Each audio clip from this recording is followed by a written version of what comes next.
circle A has a radius that is 30% longer than the radius of circle B. The area of the circle A is k% greater than the area of the circle B. What is the value of k?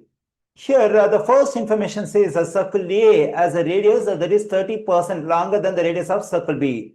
So we can assume some stuff as the radius of circle B. Since this problem is based on percentage, we can assume 100 as the radius of circle B.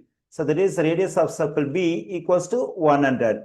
Okay, now let's get the radius of circle A. According to this information, the radius of circle A is 30% greater than the radius of circle B.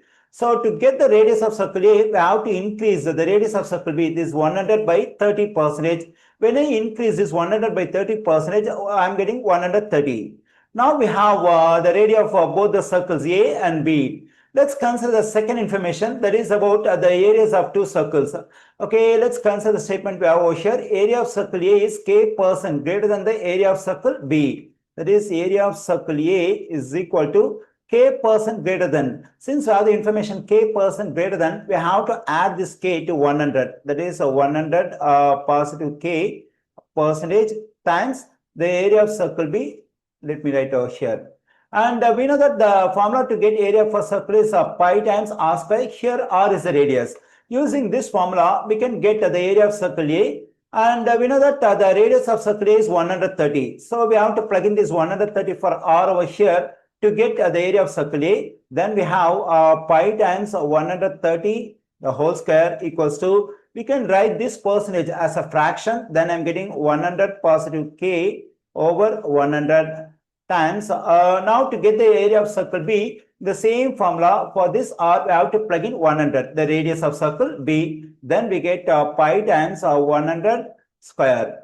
Okay, when I evaluate the value of this 130 the whole square, I am getting 16,900, and we can take this pi over here. That is 16,900 times pi, 100 positive k over 100 times pi. We can write this 100 square as 100 times 100. This 100 and 100 will cancel out. I am getting 16,900 pi equals to 100 positive k times pi times 100.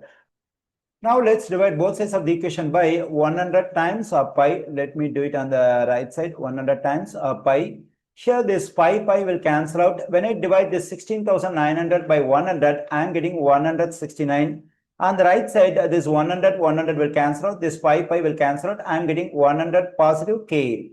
Okay, now let me take the same equation over here. That is 169 equals to 100 positive k. My aim is to get the value of k. So let's get rid of this positive 100. For that, we have to subtract 100 from both sides of the equation. This positive 100, negative 100 will cancel out. When I simplify this one, I am getting 69. On the right side, we have k. Here I got the value of k, that is 69. I find 69 in answer choice D. The correct answer choice for this question is D.